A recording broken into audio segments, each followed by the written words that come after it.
Thanks, Sharna. My name is Josh Walker. I work for a firm called Huckabee. I am a licensed architect. We do schools, and I am crazy about it. My family is, well, my mother's a principal, my dad's a band director, we're just retired from it. My sister's a teacher. My aunt, uncle, grandparents, there's a lot of teachers in the family.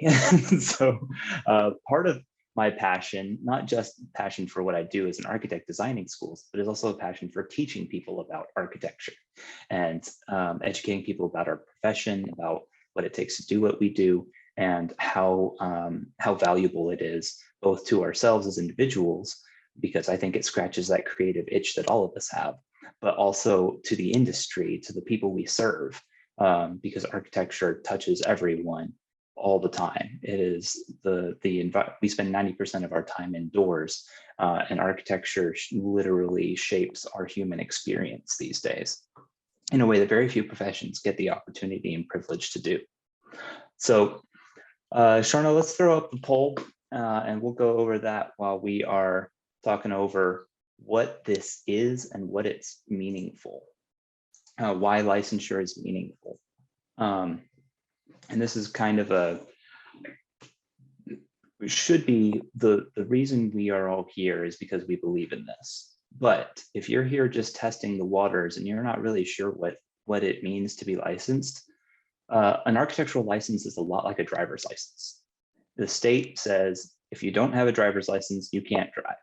And if you don't have an architectural license, you can't call yourself an architect. It is a registered term. It is actually illegal to put architect as your job title unless you have an architectural license in your jurisdiction.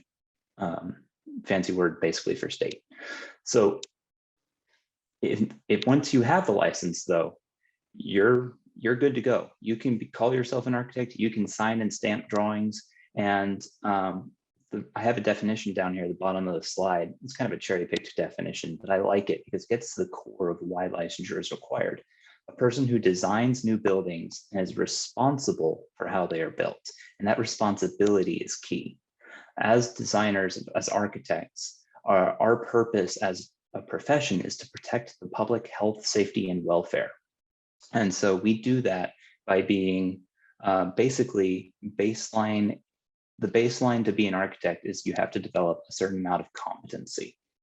That sounds like a pejorative word, but it's really a very critical one. You don't have to be a master of the industry to be an architect. You just have to be competent enough to do it without getting the industry basically in trouble. And that's the kicker with architecture, is you have to be able to protect the public health, safety, and welfare to a certain minimum standard in order to be an architect. And that's for the good of society, because when a fire breaks out, when an earthquake happens, when a ton of people all crowd into the building for a special event, and then something crazy happens and they all need to get out fast, the architect is the one who's made sure that that building stands up to those expectations and that everybody is safe and taken care of in a way that's good for everyone. So for the rare use cases and for the quality of our daily experience, architects are there to make sure that our buildings meet a certain professional standard. Josh, would you like me to tell you what the results were of that poll, just so that you know who you've got? Yes, please. Is there any way to throw them up? Without sharing my screen, I can't, but I can just read you. Sure. So we've got 3 out of 13, or 23%, graduated emerging professional, no exams taken. Okay. 7 out of 13, or 54%, emerging professionals who are taking their exams. Yep. And then 1 out of 13 or 8% licensed abroad, and 2 or 15% already licensed here so they can help coach others. So we don't have any just curious and any in school for architecture. Cool. Then I will, that actually allows me to speed through a good bit of the first part, which I will still touch on for the sake of people watching the recording. Beautiful. Thanks, Sharna. So we talked a little bit about why licensure is important. So what does it mean for us as individuals? do I need a license to be an architect? Technically, yes, but kind of no. It's funky like that. You can't call yourself an architect, but you can work for an architecture firm. If some of your colleagues are licensed and they stamp the drawings, then technically you work in the field of architecture. You're a designer or whatever your firm wants to call you, an associate. But you don't have to have a license to work in our industry. Of course, if you want to start your own firm or work at a small enough firm, you will, because there are minimum standards for architecture firms to have a certain percentage of licensed individuals as part of their staff or as part of their shareholders. So there are restrictions down at the smaller scale of the industry, which the vast majority of firms in the industry are small firms. But technically, you don't need to be licensed to work in architecture. You do need to be in order to stamp the drawings. So if you don't need the license to work like an architect, what are the benefits? Generally, faster advancement and promotion. When you get that stamp or that AIA by your name, people know you're serious. People know you've taken the time to put the effort in to learn all of the spectrum of what it means to be an architect.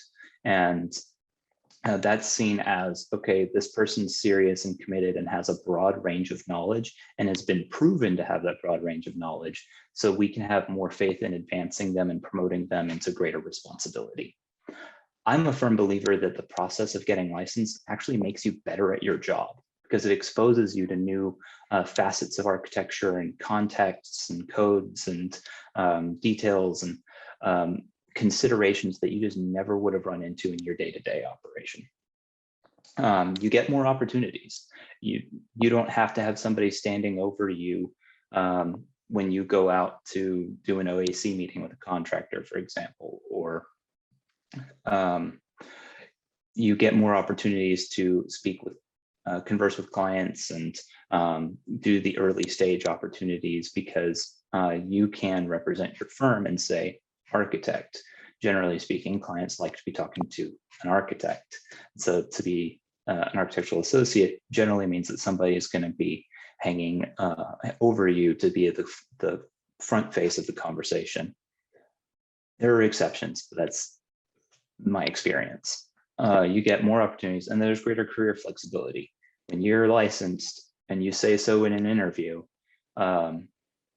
people take you more seriously. People desire that credential. And so it's not true anymore that there's a hard ceiling.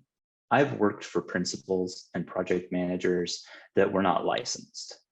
You can join the upper ranks of a firm without the credential, but it's harder. And honestly, I think you get better at your job for being licensed. And so it's worth pursuing. So now that we've talked about what it is and why we do it, what does it take? Pretty much everybody here has said that they are an emerging professional of some form, which means you likely have already tackled this first bit, the education requirements. And now you're working on your experience and your examination. It's the three legs of the stool that our industry stands on. Every jurisdiction, because licensure is a state-based credential, every state, plus DC, Puerto Rico, other ancillary jurisdictions, have their own licensure requirements. They're all similar, but they're basically, some of them put more emphasis on the education, some of them put more emphasis on the tests, some of them put more emphasis on the career experience. And so it's worth checking into this tool on INCARB's website to say, you know, I live in Texas right now, but my family is back in Florida and I'd really like to go back home and work there. What are the licensure requirements there? It's good. This is a great place to check because it's current and they spell it out very plainly. You just click on the state and it'll tell you. Speaking specifically about experience requirements, for example, Most of the states you see here in blue have the baseline requirement of 3740 hours. Some states require an additional set of hours because they don't have as stringent exam requirements. And some states actually have lesser hour requirements. And so this is just encouraging you, if you are considering relocating or pursuing a career in another state, this is a great tool for you because it aggregates all that knowledge. So let's talk about the first leg of the STEP stool, education. The magic word here is an accredited degree. NAB is National Architectural Accreditation Boards. I think that's the acronym. And they certify different programs at universities. So if the school wants to give you a degree that will allow you to be an architect, NAB comes through and does an audit of the program every 6 years or so. And they look at the students' work and the curriculum and the variety of classes offered and the required coursework, and they say, this degree is good enough to be a professional in our industry, or that degree isn't. And so, for example, a 4-year bachelor's of environmental design, which is what I got, is not good enough to be an architect. It's basically considered like a pre-architecture degree, like a pre-med or pre-law. The first or the shortest course degree work required to be a licensed architect would be, generally speaking, a 5 years bachelor's of architecture. And that used to be the industry standard. Most universities have moved away from that. You'll find that most of them have moved to a master's as their baseline accredited degree. There's actually a pretty good tool on the NAB website where they'll show you all of the different universities that offer degrees in any given state or region. And you can look up, okay, if I want to stay in the Midwest, where can I go for an architecture degree? If I want to stay in Texas, where do I go for an architecture degree? So I mentioned that the 5-year bachelor's of architecture is an option. I believe University of Texas in Austin still offers that one. Most schools, like my alma mater, Texas A&M, has a 4-year bachelor's of environmental design, which is not accredited. But then you take that and you go up to a master's of architecture, which is a 2-year degree, and you get your master's of architecture, and we refer to that as a 4+2, where the 2 is your accredited degree. You can get the master's of architecture without the 4 years degree before it, without the bachelor's of environmental design, or sometimes they call it a bachelor's of science in architecture. But if you don't have a related undergrad, often they'll require you to add an extra year to your master's. So I know people who got a 4-year bachelor's of history, and then they got a 3-year master's of architecture. I've heard that if you really want to go exotic, there is a 7-year doctorate of architecture available from the University of Hawaii. And if you really want to go spend 7 years studying on sandy beaches, I suppose you can do that. Let me know how that goes, because 7 years feels like a lot of time in academia. And I would know I did a 4+2 plus a year of internship when I got my master's of architecture at University of Cincinnati. So 7 years is a while, but hey, you call yourself a doctor of architecture at the end. Maybe that's something to look into. After you get your education out of the way, you have your accredited degree, you're ready to enter the industry, maybe you've got a few internships under your belt, or rather, if you have the internships, you should already be doing this. But for those of us who've said we're emerging professionals, you're probably doing this right now, is going through the architectural experience program. This is the second leg of the stool. This is where you basically have to fill up buckets with experience in different categories. And so the 6 categories are very handily correlated to our different exams. and they cover the range of experience that an architect has to go through. And so they start with practice management. How do you organize a firm? How do you set yourself up legally? How do you put administrative policies in place in order to effectively run a firm? That sounds unrelated to architecture, but it really is important to know, because being an architect means that you can go start your own firm tomorrow. And so if you don't know this stuff, you're in trouble very early, very quickly, especially if you get promoted. And this then, of course, moves to project management. How do you manage a project in that firm? Programming and analysis, all the way through construction elevation and evaluation, which are the phases of a project. I would say, if you hear me refer to these from now on, you'll probably hear me say PCM, PJM, practice and project management. Programming analysis is PA, PPD, which is project planning and design, PDD, and construction and evaluation, CE. But the point of all that is you fill up the buckets. And generally speaking, you need 37-40 hours. That sounds like a lot, but it's really just under 2 years of experience. That's really not that long in the grand scheme of things, considering it takes most people 2.5 to 3 years to finish their exams. So most of the time, people don't worry about this too much, other than just making sure they're filling out the paperwork regularly, because it kind of just happens as you go. If you're worried about how to make sure you're filling up the buckets correctly, there's all sorts of handy information. If you have an INCARB.org, myincarb.org account, that's where you record your hours and your supervisor signs off on them. When you're filling up the buckets, you just check to make sure that the hours you're recording, you spent doing something that falls under that umbrella of the category. And so, for example, they've got this checklist of programming and analysis tasks. If you spent 6 hours doing sustainability goals or doing diagrams with spatial relationships, congratulations, those hours count. Put them in the programming and analysis bucket. You don't have to check every box over the course of your experience.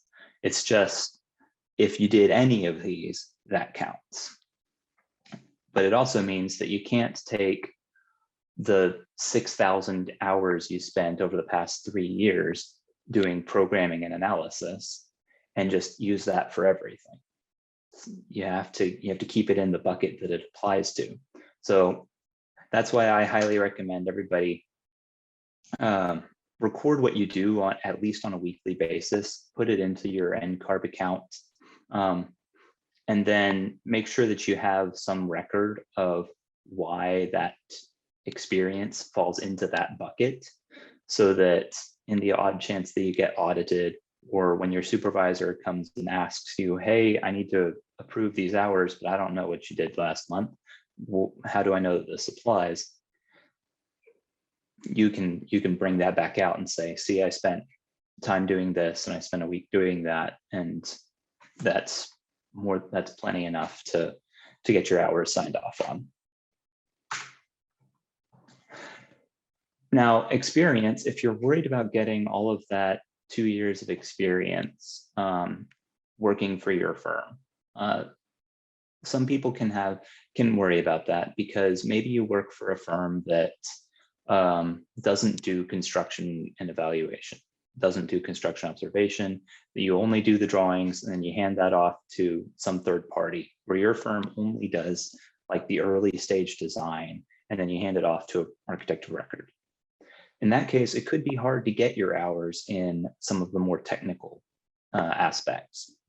And that's why INCARB provides opportunities to record hours outside of that. So the work that you do for an architect or for an architecture firm is what they call experience setting A for architecture. And you have to get basically half your hours that way, the 1860. By the way, free internships don't count. They're very big on this. Unpaid internships used to be a thing in the industry. They're not allowed anymore, not if you want experience for it. So you got to get basically half your experience getting paid working for an architect. But let's say your firm doesn't offer opportunities to do construction observation work. Well, what do you do then? Well, that's when you can go to experience setting O.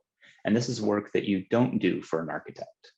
This can be work that you do for a different type of licensed professional, an engineer, a landscape architect. It can even be for an architect in, say, an interior design firm or a construction firm. So if you worked for a contractor who has an architect on staff, you can record those hours. The architect will sign off, but they won't fall under experience setting A, they'll fall under O. And those hours are perfectly acceptable, but there's a cap on how many you can record. So for that case, if you work for a contractor, that'd be 1860 hours, which is basically, again, that halfway mark. There's opportunities to do, if you do actual construction work, you can get hours for that. If you do continuing education, you can do that. If you've got credentials, certifications in the construction documents, like the CCS or the CCA, you can get hours for that.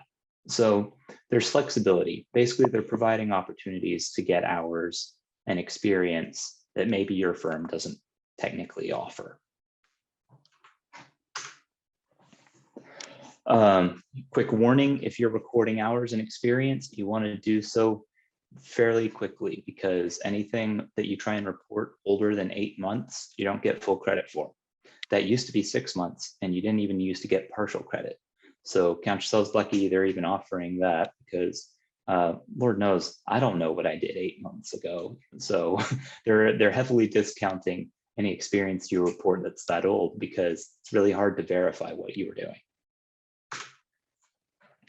Of course, there's an app for everything, and the INCARB, myincarb.org portal is your go-to place to track your hours and your record, see what you've got too much of, and what you need, so that you can communicate that with your supervisors and get the experience you're looking for.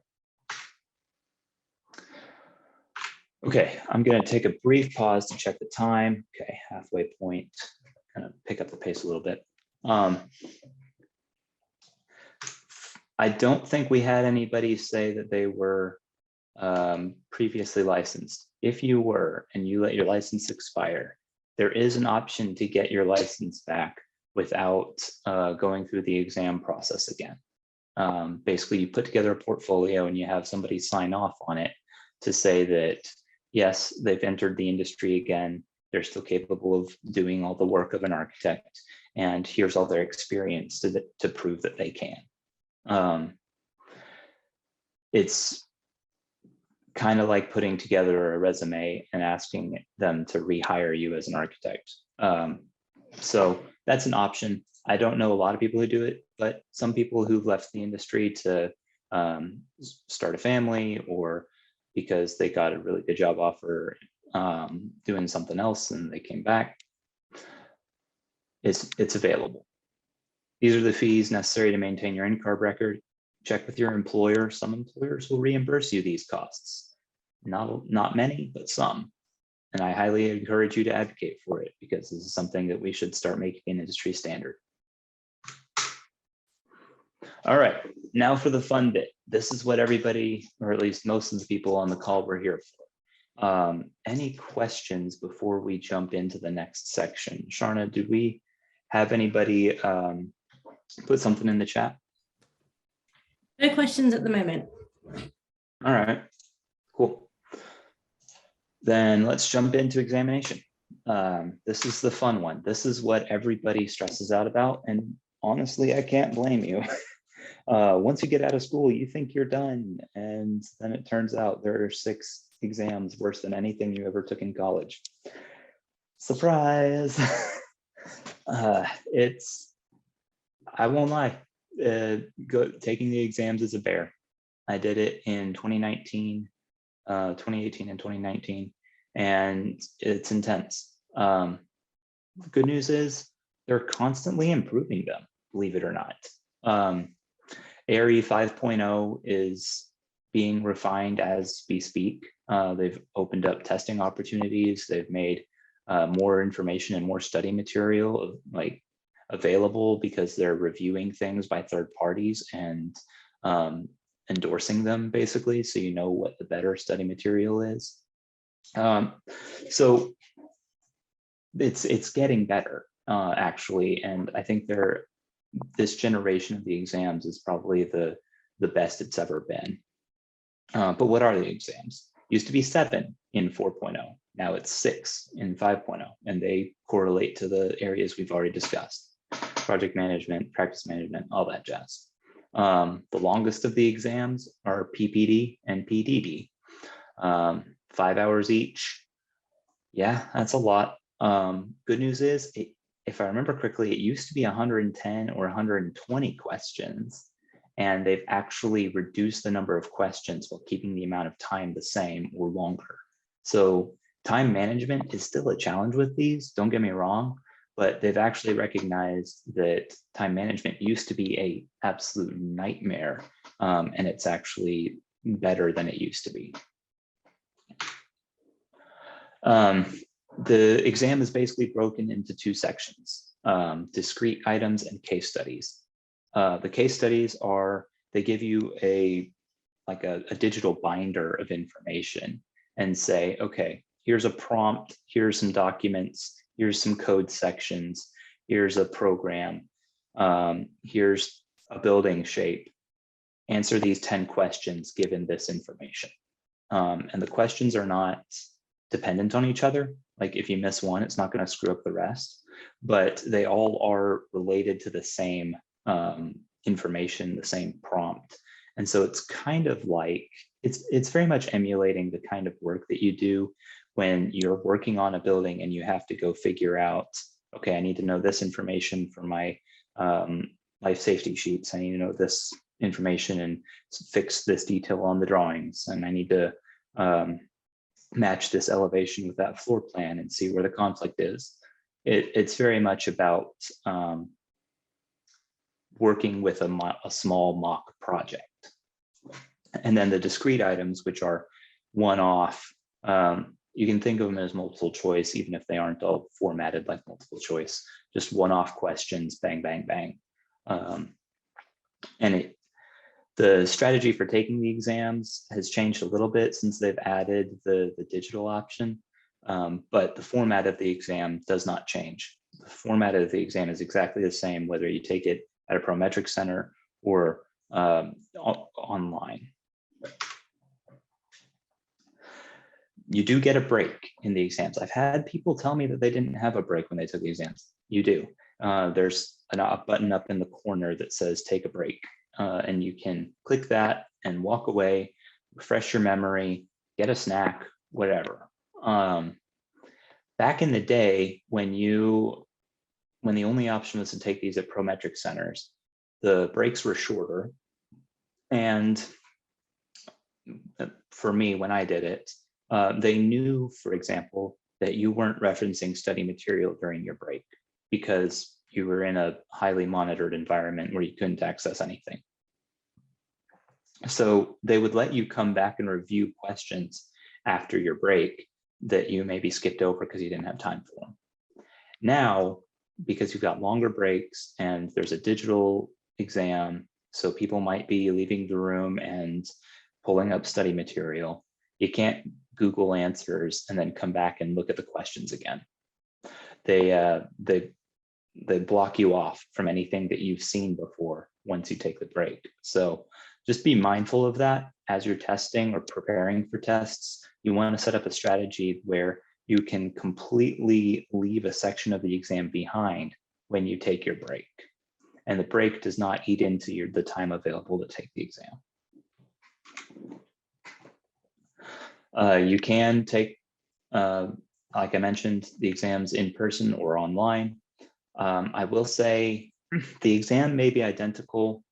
The online system comes with its own caveats and challenges. I have had a colleague take a day off work, spend months preparing for his exam, and he tried to take it online with the Prometric Proctor software, and his computer wouldn't support it. It crashed, it bugged, he lost his testing window, and he had to reschedule. He had to eat the fee. Unfortunate all around. They're working to fix that. And honestly, the problem wasn't necessarily on their end, it was his. Your testing setup needs to meet a series of requirements. You have to set up your room a certain way to eliminate any reference material. You have to have cameras set up so that they can see what you're doing and what you're seeing. You have to have a computer that will support the software that they're using and then provide a certain amount of bandwidth. And you have to make sure your internet connection is really reliable, because if it drops during the exam, you're kind of done. So the online testing, I see the appeal. I don't have a lot of faith in it myself. If you're going to go that route, they offer a service where you can, for free, set up a time slot, and they'll basically set up a mock exam, and you'll log in and it'll run the software, and they'll look through the cameras and they'll check your room and they'll tell you, okay, you need to change that. You need to get that out of here. There's no way they'd approve my office, just being frank. So there might be requirements to cover up a television, stuff like that. But they offer you this in order to test out your system and your space, and to give you peace of mind on testing day. Take advantage of that if you're going to do the digital option. When you take your exams, there are 6 of them. You take them individually. You can take them in any order. If you took one in 2018, for example, and then passed it, and then got busy, got distracted, never came back to it, and now you're starting to test again, just remember that when that day rolls back around in 2023, your exam will expire. Basically, anything 5 year, once it hits the 5 years, that exam you'll have to retake it. It doesn't count anymore. And honestly, can you blame them? I don't remember what I had for breakfast 3 days ago, much less what exam I took 5 years ago. So they want your knowledge to be current when you finish the 6th one. And 5 years is actually fairly generous, considering the average to pass these is 2.5. If you need to retake an exam, there's a 60-day buffer, because they don't want people taking them back to back to back and then just memorizing all the questions and coming back their 8th time with all of the questions checkboxed. It's not that kind of exam. It's not about memorization. It's not about rote. It's about application of knowledge. So they limit 3 times per year and a 60-day buffer in between. And divisions taking the exams cost money, and I personally think it's painfully exorbitant, but it is what it is. There's rescheduling fees too, so if you're going to reschedule, do it 30 days out. I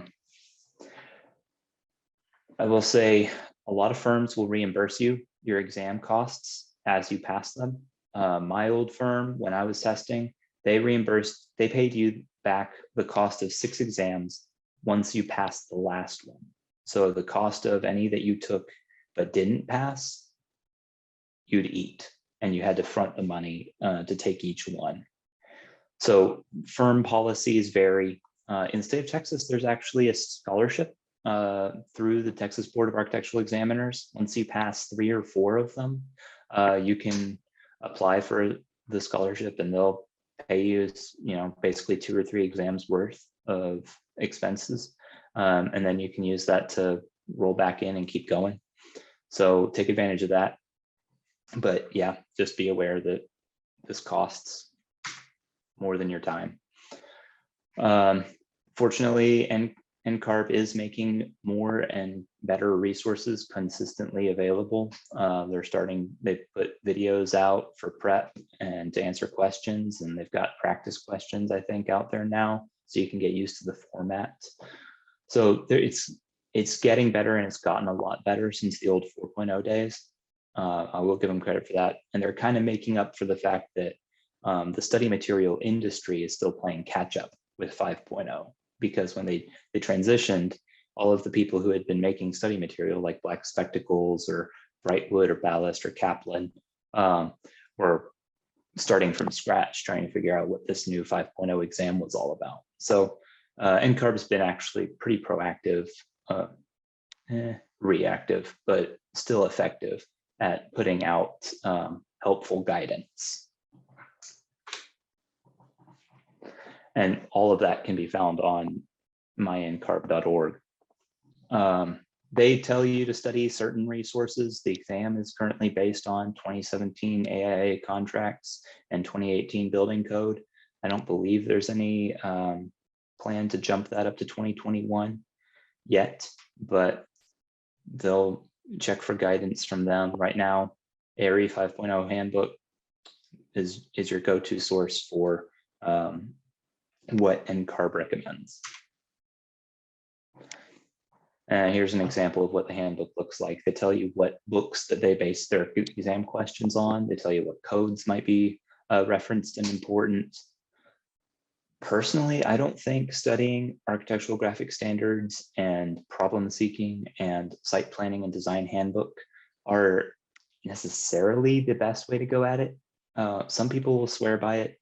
I don't want to, I don't want to say that what they did was wrong or ineffective. If it worked for them, great.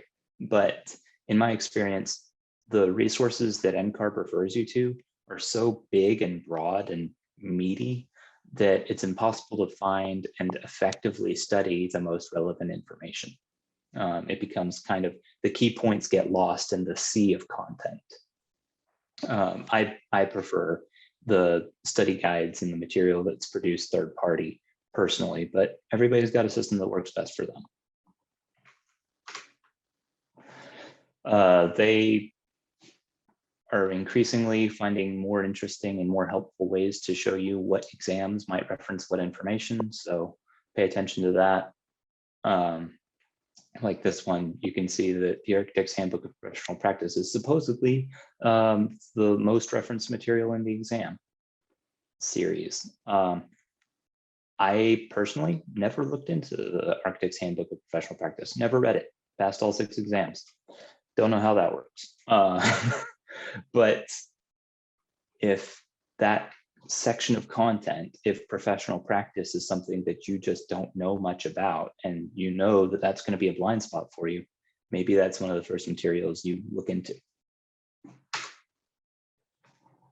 They've got, like I said, they've got demonstration exams, practice stuff, so you can get used to the format of the exams on the NCARB website, and they'll give you a simulation of what it's like to answer some of these funky drag and drops or click the hotspot kind of question styles. What am I at for time? Okay, not too bad. You can get a preliminary score report immediately upon taking the exam. So you can say, show me my expected result, and they'll tell you likely pass, likely fail. I'm told that the likely there is just because they're going to go back and review to check for cheating. And assuming they don't find any cheating, that result is final. I don't think there's any question as to whether you're like on the bubble of passing or failing, and it might change. So you can find your record. They update your record on the rolling clock page of your myincarb.org account. The exams, the way they score it is a little funky, and it's a little hard to read. Basically, you need to pass enough of the exams, but it's not a straight 70% requirement. You've got to demonstrate competency in all of the sections to a certain level minimum, and in total, your percentage has to be high enough. So it's some weighted factor of how well you do in each section versus how well you do in total. And so what they call level 2 and level 1 are the you're good to go, And your level 3s and your level 4s are, you need to focus on these. That's honestly as much feedback as you get. They don't show you the questions you missed. They don't show you any breakdown of like, you struggled with ADA. You should, it's kind of vague, intentionally so, because the exams, like even if you take PPD 3 times, it can feel like a completely different exam because there's such a broad amount of material that they could be asking about, in so many ways they could ask about it. It's virtually impossible to get the same content the same way.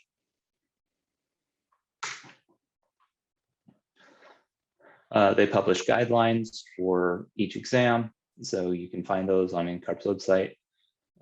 They're mostly directions on how to take the exams, not necessarily here's what to study. Okay, I'm actually gonna take a quick break, answer any more questions. If anybody wants to unmute, this is a good chance to talk about exam related questions and concerns that you have about the test taking process. If anybody wants to drop those in the chat or unmute yourself, please be my guest.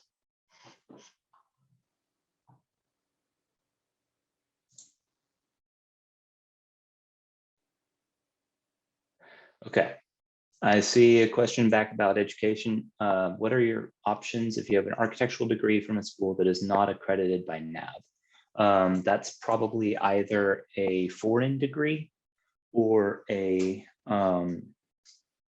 like my bachelor's of environmental design, which is a 4-year architecture, a 4-year degree in the School of Architecture, but was not accredited. If that's the case, well, if the former is the case and it's a foreign degree, there's a whole process we'll talk about here in a moment called an ISA. Basically, it's an application to INCARB with your degree and your coursework and all of that, and they analyze your coursework and your degree and say, okay, you've got most of what we expect, but you're missing these 3 things. Here are some supplementary courses you can take. And then once you finish those, we'll consider your degree an equivalent to an accredited degree. That's for foreign degrees outside of NAB jurisdiction.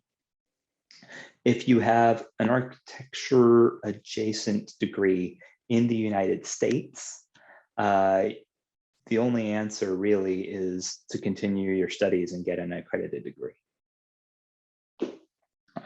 Or find a jurisdiction that doesn't require one. There are jurisdictions in the United States that do not require an accredited degree. I believe Colorado is one of them. I can't remember if New Mexico is. I think it's Colorado. And you can find that on the INCARB jurisdictions for credential requirements page. And if you get registered and get your hours signed off on by a professional who's licensed in that state, you can get accredited in that state, or you can get licensed in that state, and then get your INCARB certificate, which is on this page, and we'll talk about that in just a second. And the INCARB certificate will travel with you from state to state. Thanks, Sharna. That's a good tool that you just linked there in the chat. So if you're looking to get an architectural license, you can't do it in the state of Texas without an accredited degree. But if you go to, say, Colorado and you get licensed there, and then you get an INCARB certificate, you can basically, a certificate grants what they call reciprocity.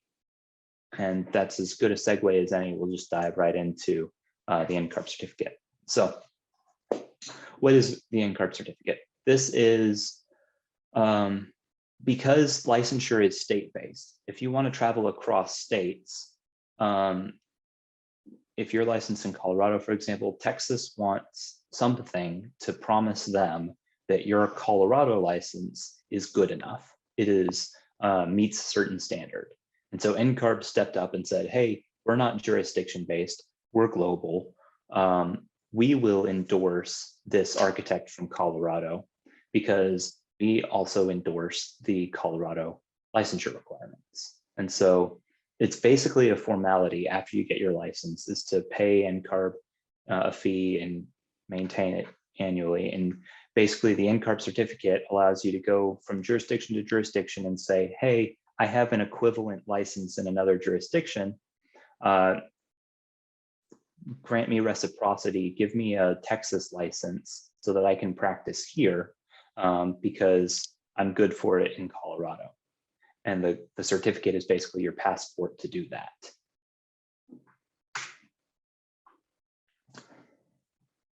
Any questions about that? Because I know that's a little bit funky with jurisdictions and whatnot.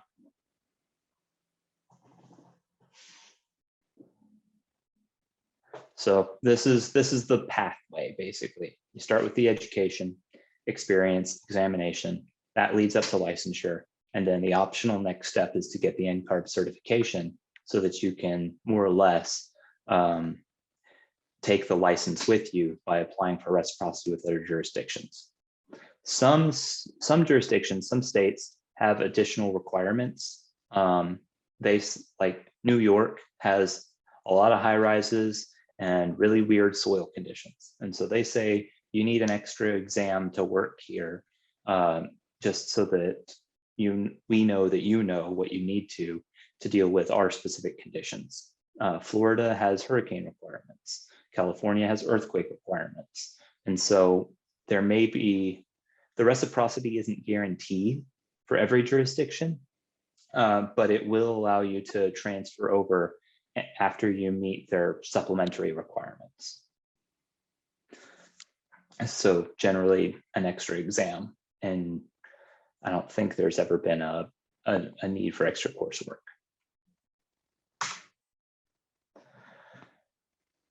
Oh, and so yeah,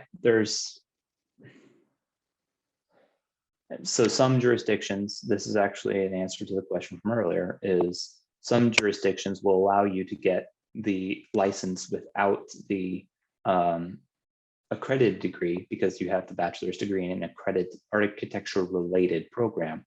And generally those jurisdictions just require extra experience to make up the perceived gap. But again, it's jurisdiction based. This is not you can't apply this slide to Texas. Okay, this is the question for this is the option for the foreign architects. If you have a license or an accredited degree equivalent abroad, you can apply to INCARB through the ISA path, and they will review the portfolio of your education and experience and say, this qualifies as an accredited degree. And from there, you can just go through the rest of the steps like any other candidate. If they review your application and they say your coursework is lacking, they'll provide supplementary coursework or recommend you to a university to get that.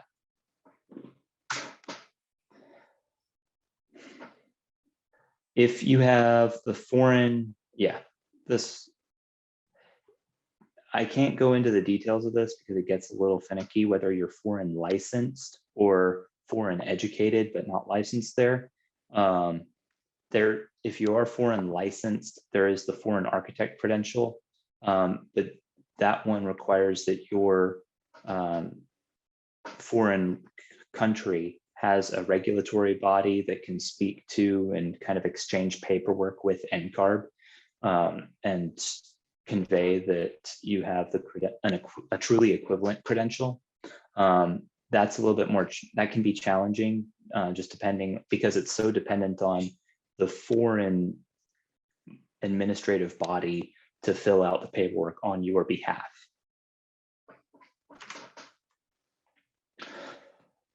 All right, so now we're just getting into some sort of administrative back of house stuff. If you're looking for more information, you can find somebody like me, an architecture licensing advisor. We can have jurisdictions and communities as small as a firm or a school, or be like me, and I'm the ALA for the state of Texas, basically. And that doesn't mean that we don't have plenty of other very capable and qualified ALAs, but it means that anybody with questions in Texas can come to me. You can find information from INCARB, who are almost always the definitive source on licensure and licensing processes because they oversee it all. Or you can reach out to me. My email is down there at the bottom, ntx.axp@gmail.com. That's North Texas Architectural Experience Professional at gmail.com. If there's always NCARB customer service, if you've got something that I can't help you with or is really particular to your unique situation, you can hit them up there. And then of course, if you have questions about Texas itself and their requirements, TBAE has a kind of dated looking but informative and helpful website.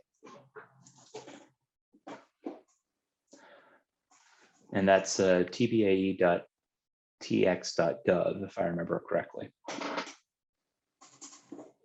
And that brings us right up to our 1 hour mark.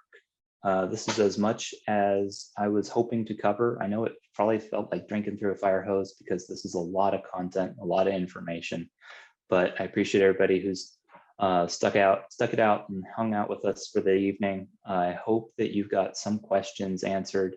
If anybody has personal questions about test taking and what study material is helpful, this is kind of the end of the formal presentation, so I can take those questions now. Or you can ask my email and I'll get back to you as soon as I can.